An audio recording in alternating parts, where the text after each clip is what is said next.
Entonces, desde el punto de vista económico, creo que el sexenio va a ser menos bueno que los últimos sexenios que él llama neoliberales. México podría ir mucho, mucho mejor, como bien dice Luis, si aprovecháramos todas las ventajas que nos dieron los cambios estructurales que se hicieron en las últimas 3 décadas por gobiernos neoliberales, llámenles como les pegue la gana, pero esos cambios estructurales son los que alentaban una palabra que se llama competitividad y que este gobierno no solamente no conoce, desprecia. Si hiciéramos todas estas cosas, los flujos de inversión hacia México serían por lo menos 3 veces más grandes de lo que tenemos hoy en día. El peso mexicano estaría hoy en día con estas políticas más o menos en 17.5 y la popularidad del presidente estaría en 85-90%.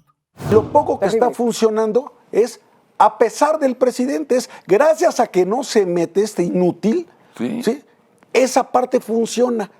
Donde se asoma le dan la madre. O sea, eso es una auténtica tragedia. Yo estoy convencido que la abrumadora mayoría de los mexicanos son aspiracionistas en el sentido que quieren una vida mejor para ellos mismos, una vida mejor también para sus familias, y si nos educamos todos, una vida mejor para todos nosotros.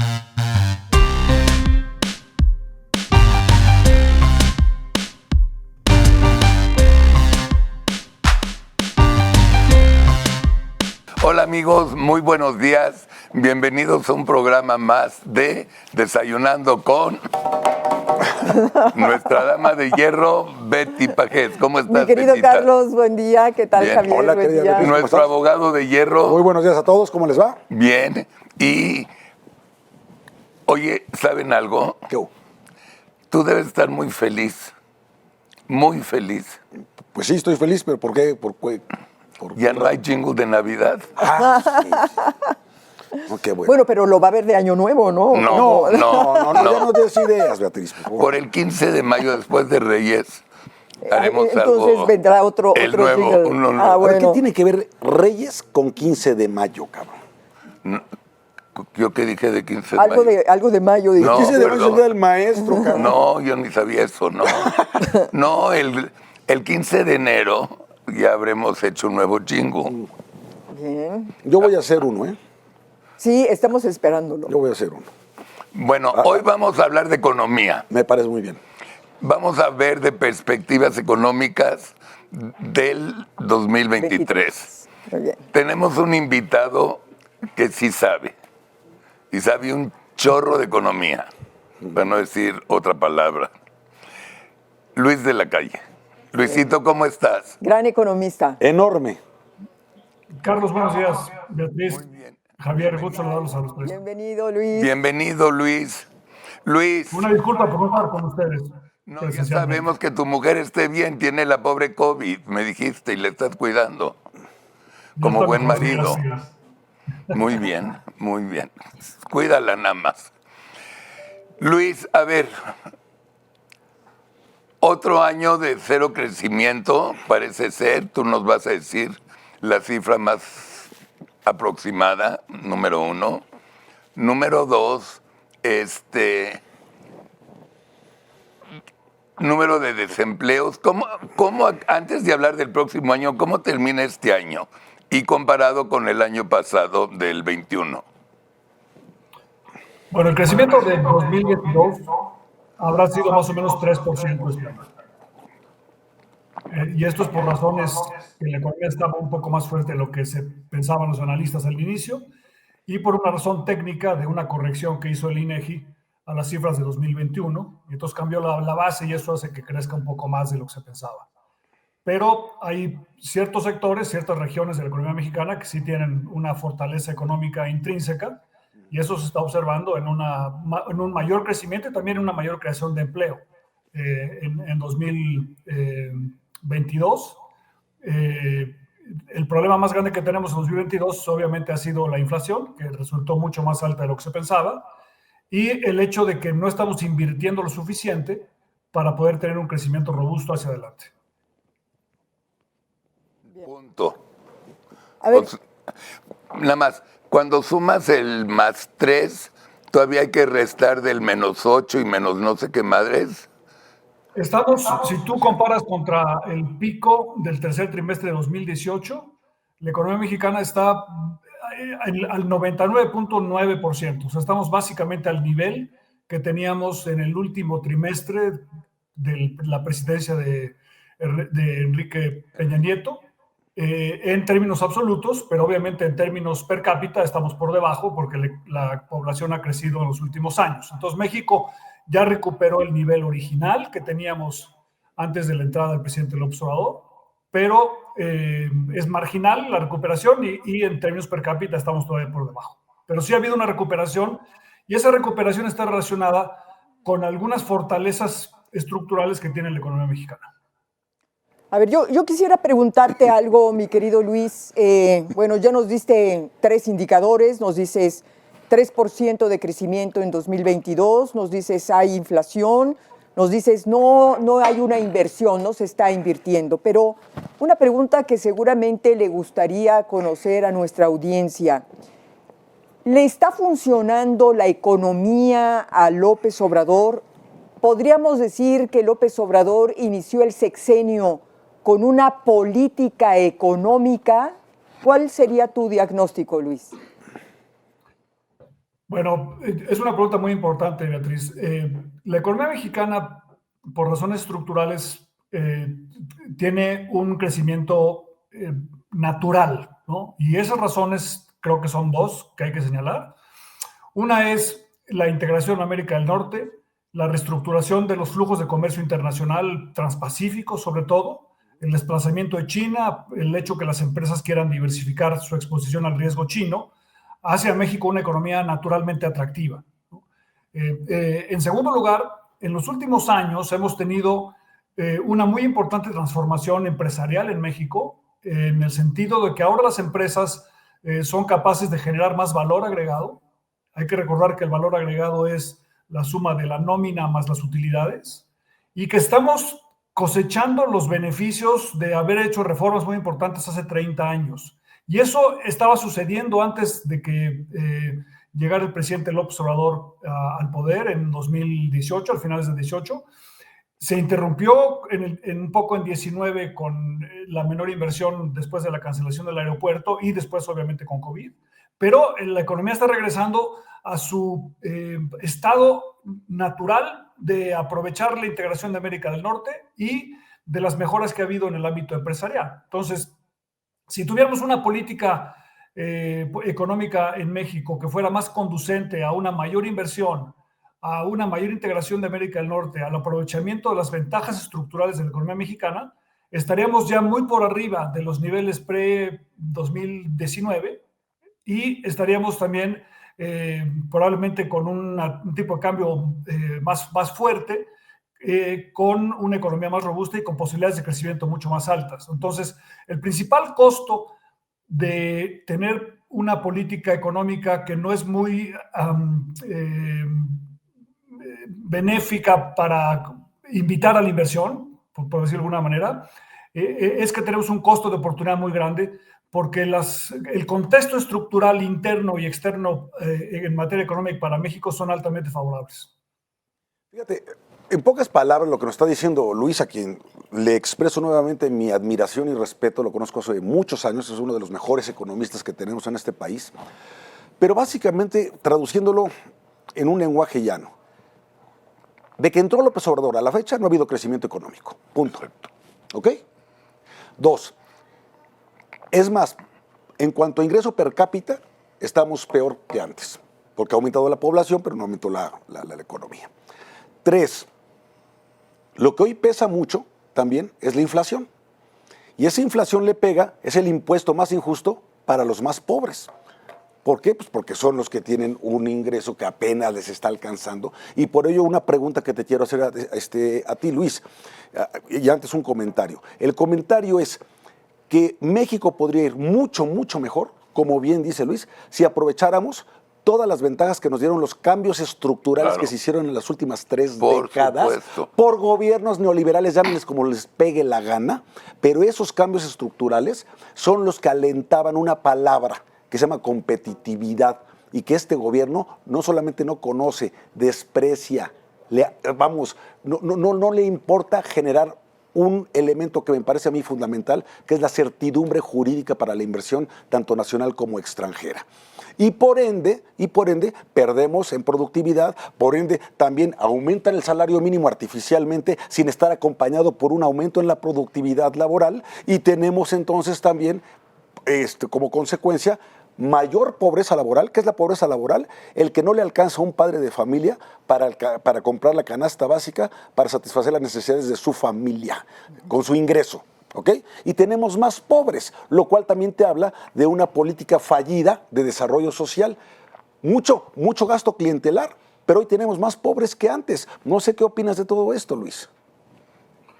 Mira, Javier, si utilizamos los datos de la Secretaría de Hacienda, ya podemos tener un estimado de cómo se compara este sexenio contra los últimos 4 o 5 sexenios. En materia de crecimiento económico, el crecimiento de este sexenio va a ser más o menos 0.5% promedio, ¿no? Suponiendo que haya crecido la economía en 2022 por 3% y en 2023 tenga un crecimiento más o menos de 1.5%. Y sería el más bajo de todos los sexenios a partir del sexenio del presidente Carlos Salinas de Gortari.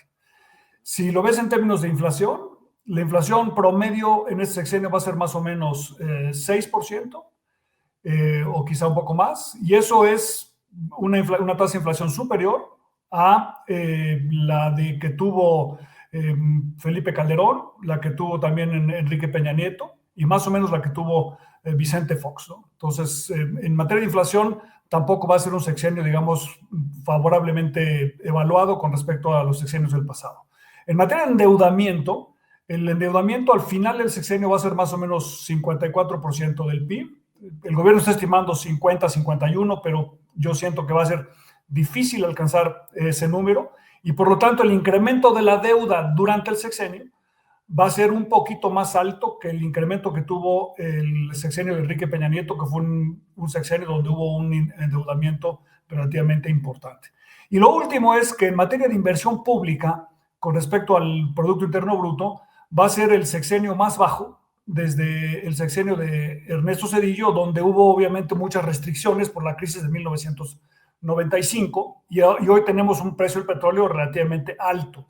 Entonces vamos a acabar teniendo un sexenio con poco crecimiento, con un poco más de inflación, con más deuda que otros y con poca inversión pública como proporción del PIB, a pesar de los proyectos que el presidente enfatiza todos los días en las mañaneras. Entonces, desde el punto de vista económico, creo que el sexenio va a ser menos bueno que los últimos sexenios que él llama neoliberales, por un lado, y por otro lado, y creo que esto es lo más importante, de haber hecho las cosas de una manera distinta, hubiéramos aprovechado una coyuntura internacional altamente favorable, a excepción obviamente del COVID, que coloca a México como un país altamente competitivo por el cambio que ha habido sobre la percepción que se tiene de China en el mundo. Y ese es un cambio que es estructural y que va a seguir en el tiempo, y que México puede cosechar importantísimos beneficios si hacemos las cosas bien.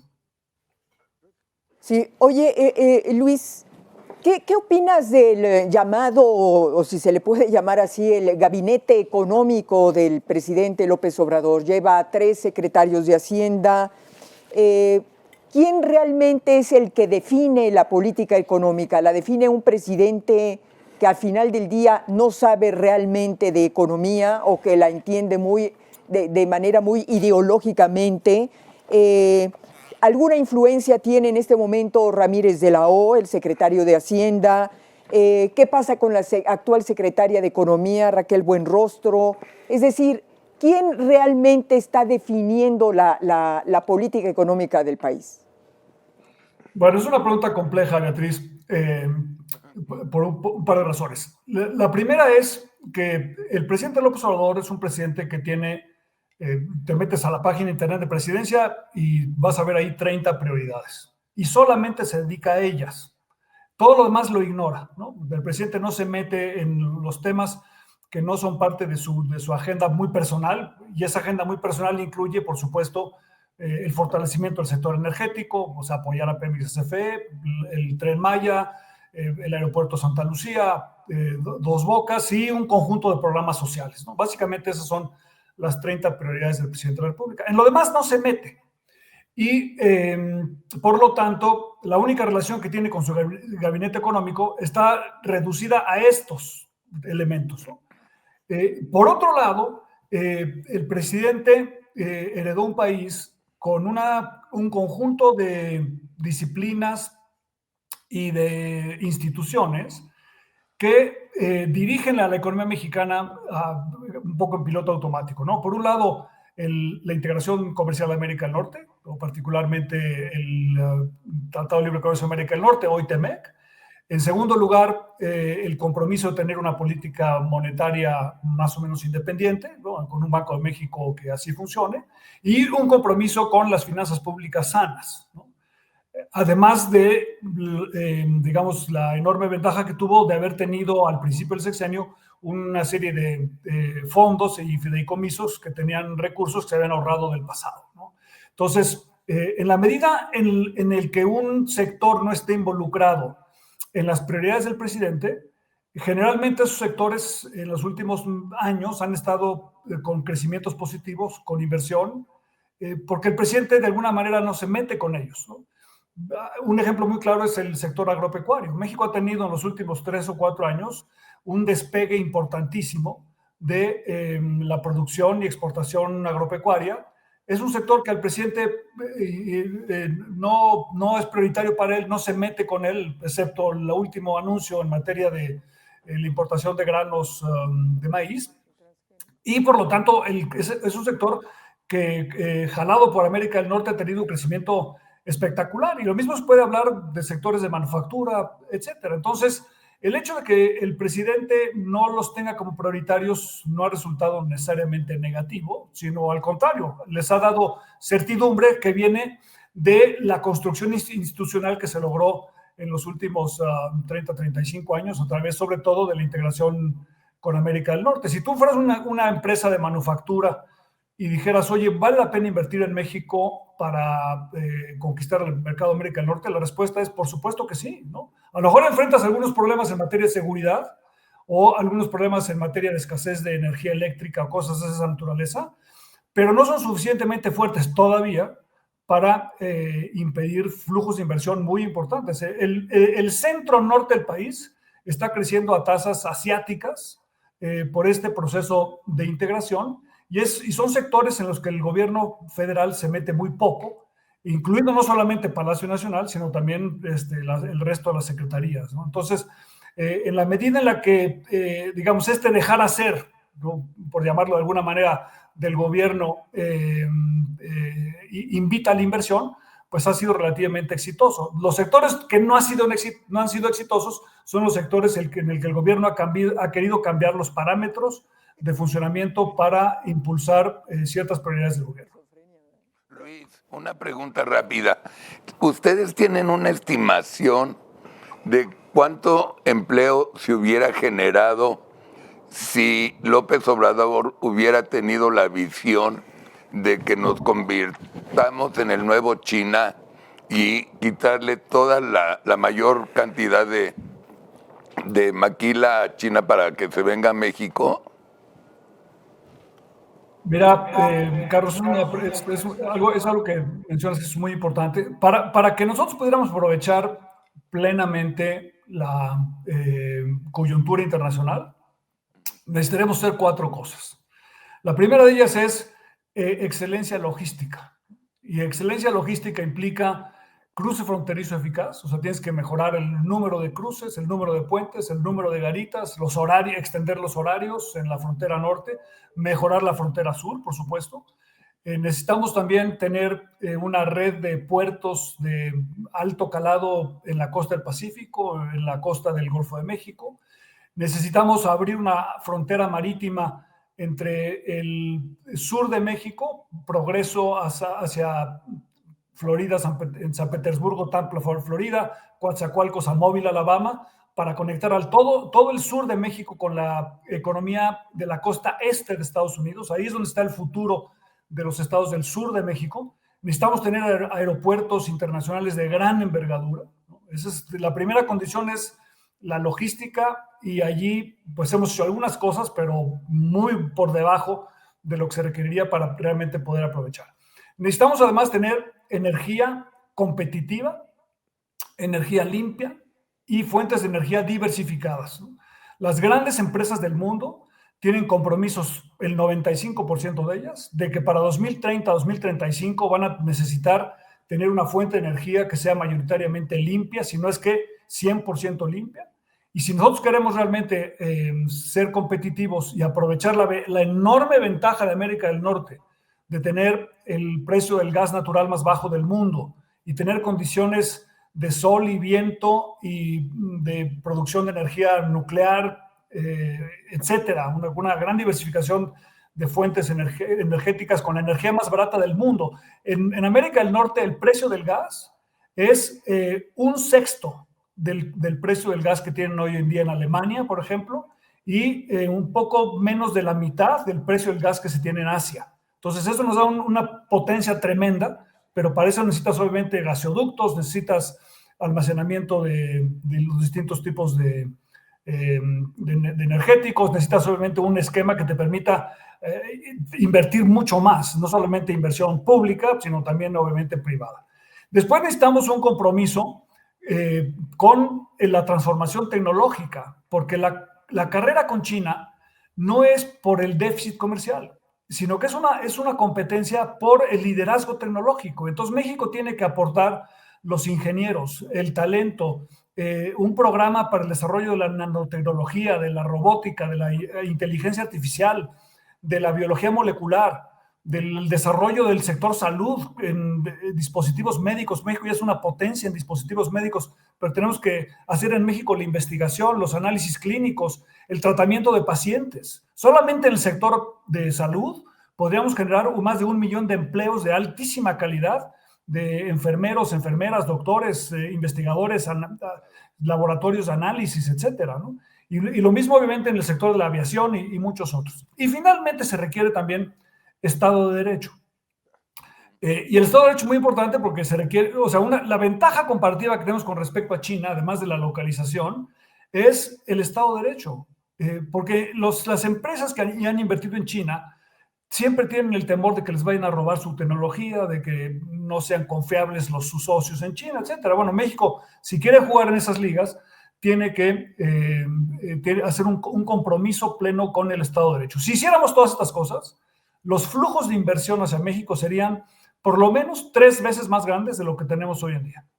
Y esos 3 veces más grandes producirían en México empleos en decenas de miles, incrementos importantes en el salario y una revaluación del peso. El peso mexicano estaría hoy en día con estas políticas más o menos en 17.5 y la popularidad del presidente estaría en 85-90%. Fíjate, o sea, en pocas palabras, lo que nos está diciendo Luis es que tenemos un gran país con un gran potencial, con grandes oportunidades de desarrollo, de crecimiento, de inversión, de bienestar, de competitividad, que tenemos una oportunidad histórica por la cercanía con el mercado de América del Norte, bueno, la integración en el mercado de América del Norte y esa batalla que le podemos ganar a China, por las energías, la solar y eólica que tenemos, que podríamos estar promoviendo muchísimo más competencia. Javier, estamos a 2 cuadras. Ya sé. Entonces, lo poco que está funcionando es, a pesar del presidente, es gracias a que no se mete este inútil, ¿sí? Esa parte funciona. Donde se asoman le dan la madre. O sea, esto es una auténtica tragedia. O sea, ¿cómo funcionamos mejor? En la medida en que el gobierno no estorbe. Fíjate nada más que tragedia. Pero tú te vas a estados como Querétaro, como Guanajuato, Aguascalientes, donde los gobernadores sí están promoviendo la inversión, sí están promoviendo la tecnología, sí están promoviendo que haya desarrollo y sí creen en el Estado de Derecho. Por eso llega más dinero ahí. Por eso hay nuevas plantas ahí, por eso hay la industria aeroespacial, la nanotecnología, la robótica y todo esto. Porque también esos gobernadores y esos empresarios tienen una visión global que el presidente aldeano que tenemos en este país no tiene cercanamente el olfato de saber lo que está pasando en el mundo. Lo que les dije, conocí al presidente municipal Alfonso Martínez en Morelia. De Morelia. Está lleno, Luis, todos los domingos, todos los fines de semana está lleno, no hay hoteles. O sea, ya se concentraron, además de lo que producen en agricultura y demás, tiene lleno de visitantes, de turistas. Sí, claro. Oye, Luis, a propósito, bueno, de lo que decía Javier y Carlos, fíjate, y lo que decías tú mismo de esta gran oportunidad, México podría ser una potencia en la medida en que tuviéramos un jefe de Estado, que tuviéramos Estado de Derecho y todo lo que tú mencionas. El otro día estaba leyendo un artículo de Carlos Ursúa, el exsecretario de Hacienda, en El Universal, donde planteaba algo muy interesante, que no solamente es trágico, dramático la cantidad de pérdida que se tuvo por la cancelación del aeropuerto de Texcoco, que se habla de 332 mil millones de pesos, sino que la pérdida del Producto Interno Bruto, lo que representó esta cancelación, lo que representó el desplome de la inversión, lo que representó esta medida, el desplome del consumo. Y como esto, Luis, ¿cuántos ejemplos más podríamos añadir a esta suma de cancelaciones y de pérdidas en lo que llevamos en este gobierno? Ese fue el pecado original, ¿eh? Fue el pecado original. Fue el pecado original. ¿Tú cómo ves esto, Luis? Sí, bueno, la cancelación del aeropuerto obviamente tuvo un costo importante, se ven las cifras, o sea, si tú ves las cifras de inversión, hay un quiebre a finales de 2018 que está relacionado precisamente con la cancelación del aeropuerto, porque el presidente lo que quiso hacer al cancelar el aeropuerto era mandar una señal de que él era el que tomaba de ahora en adelante las decisiones, ¿no? Pero esa señal pues no es una señal que sea muy atractiva para invertir en el país, porque estábamos regresando a un esquema donde para poder tú hacer un gran proyecto necesitabas convencer a Palacio Nacional o antes a Los Pinos, ¿no? Ese esquema de que el presidente tiene injerencia en todo, incluso, por ejemplo, en el diseño de las etiquetas que van pegadas a los alimentos, pues se convierte en un disuasivo muy importante la inversión y por lo tanto el cálculo del costo de la cancelación del aeropuerto no puede ser solamente desde el punto de vista presupuestario, de que me costó un poquito más construir Santa Lucía y tuve que pagar los bonos de Texcoco y además quitarle dinero a Benito Juárez para hacer esos pagos, lo que suma 340 mil millones de pesos, que no son pocos, ¿no? Sino que tiene un costo adicional por las señales que mandas, que hacen que el país se vuelva menos atractivo para invertir. Entonces, efectivamente, habría que considerar todos esos. El presidente tuvo mucha suerte con la cancelación del aeropuerto, porque ustedes recordarán que cuando el presidente anunciaba cosas de esta naturaleza en 2017 y durante una buena parte de 2018, el peso se le devaluaba y sus asesores, Poncho Romo y los otros, señor presidente o señor candidato, no diga esas cosas porque le provoca una devaluación del peso. Pero cuando se cancela el aeropuerto a finales de 2018, los primeros días de diciembre de ese año, el gobernador del Banco Central de Estados Unidos, la Reserva Federal, el señor Jerome Powell, anunció un cambio en la política monetaria de Estados Unidos para ya no subir las tasas de interés y después para continuar con la expansión del relajamiento monetario. Bueno, eso implicó que durante los primeros 4 años del presidente López Obrador, los errores de política económica a los que hace alusión Beatriz no se vieran reflejados en una depreciación del tipo de cambio, porque el tipo de cambio tenía una apreciación natural por el exceso de liquidez en Estados Unidos. Pero eso obviamente hoy empieza a cambiar con la restricción monetaria en Estados Unidos. Entonces, es una cosa muy curiosa, pero el principal aliado del presidente López Obrador en sus primeros 4 años, desde el punto de vista económico, ha sido el gobernador del Banco Central de Estados Unidos, que inundó el mercado con tal cantidad de dólares que implicaban que el peso no se devaluaba aunque se cometieran errores de política económica del lado mexicano y te permitía esconder los errores de política económica debajo del tapete, ¿no? Entonces, ese es un elemento muy importante porque explica en parte porque el peso no tuvo una devaluación de estos años, sino que estuvo más o menos constante. Hay razones también internas en materia de finanzas públicas y el atractivo con respecto a China que tiene México, pero otra razón más importante es la excesiva liquidez de la Reserva Federal de Estados Unidos, que ha mantenido el peso relativamente constante, pero cuya condición puede ahora empezar a cambiar con el relajamiento monetario que está terminando en Estados Unidos y el incremento de las tasas de interés, que pueden hacer un poco más delicado los errores de política económica, como ya nos mostró el Reino Unido con la caída de la primera ministra Liz Truss. Entonces, creo que sí, el impacto de la cancelación del aeropuerto fue subestimado, pero también fue ayudado porque Estados Unidos cambió su política monetaria 3 semanas después de la cancelación del aeropuerto de la Ciudad de México. Estructural, y tienes toda la razón en tu análisis, Luis, y es como el burro que tocó la flauta aquí al presidente, le fue bien, él le da a pensar que no hubo devaluación porque él es brillante, no tiene la menor idea de cómo funciona un banco central, ni las tasas de interés, ni la liquidez en un mercado, ni en el otro, etcétera. Pero el tema de la cancelación del aeropuerto es que no le hemos terminado de dar el golpe. El señor tomó la decisión aún antes de asumir la presidencia de la República. Lo hizo además con una consulta absolutamente pitera, chafa. Y si quieren que abundemos un poco más en lo que dice la Constitución, el artículo 35, al hablar de las consultas populares o consultas ciudadanas, hay varios rubros que no pueden ser objeto de consulta, ¿ok? Las finanzas públicas, el artículo 40, derechos humanos. ¿Sabes qué otro rubro? Obras de infraestructura en construcción, en ejecución. Eso no podría ser siquiera objeto de una consulta ciudadana en términos de la Constitución. Le valió gorro al presidente. No ha terminado el tren a Toluca. Bueno, y vas a ver. Que está a la mitad. Bueno, vas a ver. ¿Sabes quiénes son los más contentos? Luis, tú me corregirás.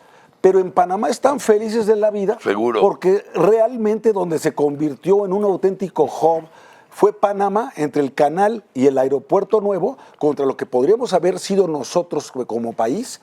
Perdimos una enorme oportunidad de oro.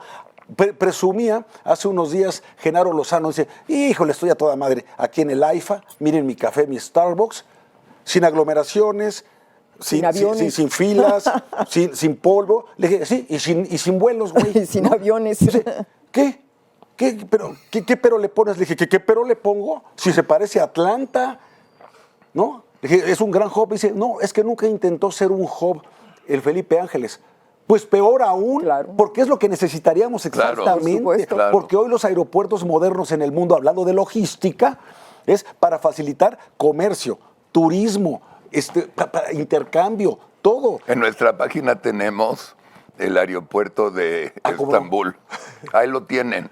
El que filmé cuando Cintia y yo fuimos a los países nórdicos, llegamos a Estambul. Sí. Ahí está el aeropuerto filmado. Lleva 400,000 views en la nube. Sí. Nada más para que vean de lo que nos perdimos, porque más el arquitecto Norman Foster fue el mismo que hizo Turquía. Y terminamos pagando, como bien dice Luis, no lo crees, los bonos que se emitieron para construir Texcoco. Los terminamos pagando los usuarios de los aeropuertos. Claro. Encima tuvimos que pagar el capricho del nuevo aeropuerto que ni siquiera ha utilizado una sola vez el presidente de la República. Claro. ¿Sí? Y luego él acusó que había corrupción. Yo quiero saber dónde están las denuncias por corrupción, dónde están los detenidos, dónde están en la cárcel aquellos corruptos que, según esto, estaban rodeando todo el proyecto de Texcoco, que llevaba un 35% de avance. Eso es lo que no puede ser, y eso es lo que habla del Estado de Derecho al que se refiere Luis, y que si yo como inversionista, que no estoy peleado con mi dinero, yo voy viendo en el mundo quién es quién y cómo se mueve, y dónde me dan las garantías para que en el largo plazo mis inversiones sean rentables. No sé si ustedes han tenido tiempo de entrar a la capilla del aeropuerto de Guadalajara, de la capilla del aeropuerto de Monterrey, de Dallas y de Houston.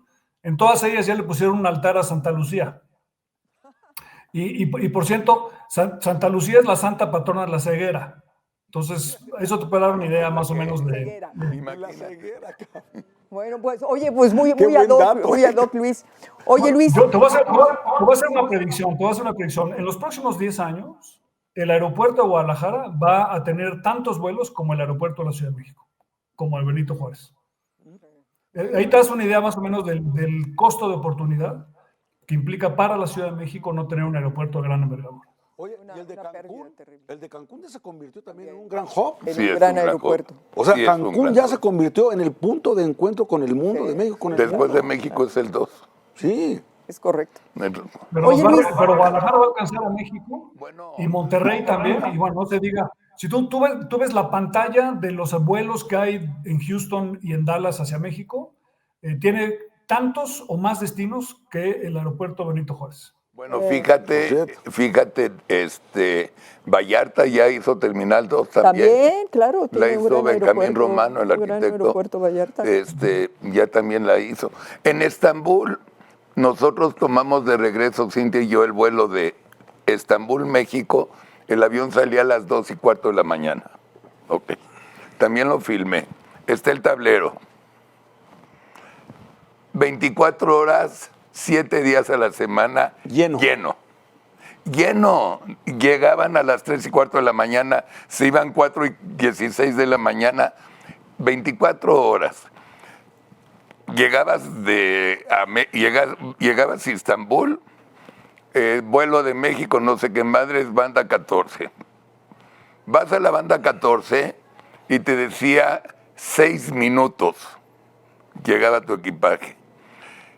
Y veías 14B, que no sabíamos, ya estaban las de business class en una banda al lado de ella. O sea, una exactitud, una cosa que dices. Por eso. Es que nosotros pérdida tenemos una aversión a la excelencia. Nosotros, y lo digo con mucho pesar, porque cuando el presidente critica a la clase media, que tú escribiste un gran libro junto con Carlos Elizondo sobre las clases medias, ¿no, Luis? Con Luis Rubio, sí, con Luis Rubio lo escribimos en 2009. Con Luis Rubio. Era sobre las clases medias. ¿Ve la visión desde cuándo fue? ¿2009? Sí. 2009. Fíjate, la visión que tenían estos señores, es decir, ¿qué tiene que ser México? Un país de clases medias. 100%. ¿Y qué para llegar a eso, qué necesitas? Socialmente hablando, desde el punto de vista política pública, un piso mínimo de bienestar. Piso mínimo de bienestar. Lo que hablábamos hace rato de las vacunas, bueno, no hace rato, lo que hablamos el otro día de las vacunas. Hace rato. Sí, hace una semana, sí. Piso mínimo de bienestar. Y después de ese piso mínimo de bienestar, permitir las condiciones para que cada quien con su propio esfuerzo, su propia preparación, su propia aspiración, pueda alcanzar mejores etapas de desarrollo. Oye, Luis, ¿tú sabes si es cierto que algunos, no sé ni cómo decir la palabra, ratas, no ratas, agarraron todo el acero de Texcoco para mandarlo a Dos Bocas o al Ángeles, vendiéndolo como nuevo? No tendría información yo sobre eso, ¿no?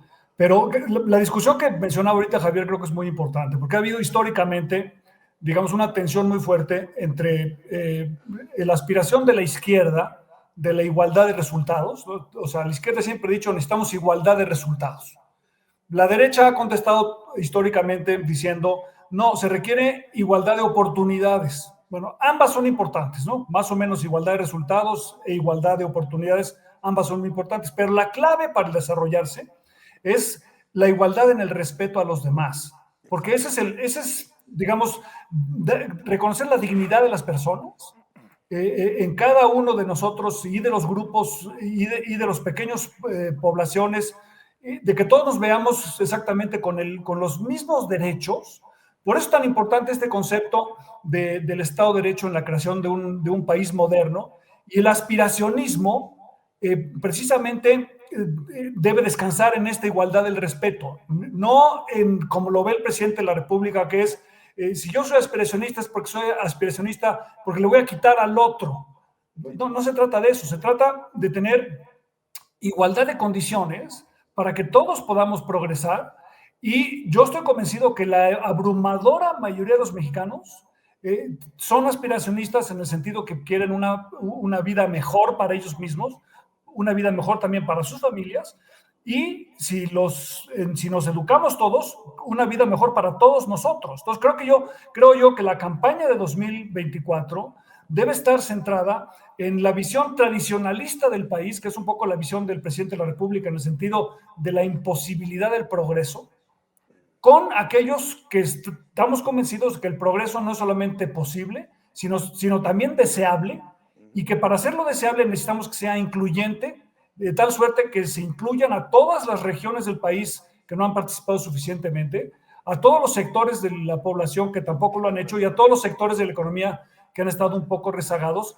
pero dándoles condiciones de igualdad en el respeto, porque es allí donde vamos a crecer. Mientras en México seamos un país dividido, polarizado, donde veamos con menosprecio los puntos de vista de los demás y no respetemos las opiniones ni las formas de pensar de los demás, no vamos a crearnos las condiciones que permitan un país realmente moderno. Entonces creo que México está haciendo una introspección a través de este proceso del gobierno del presidente López Obrador, que nos debe llevar, si hacemos las cosas bien, a crear un país más sólido, donde nos convenzamos de que la historia de que el país no puede progresar es falsa, porque hay muchos ejemplos de que en México se pueden hacer las cosas bien.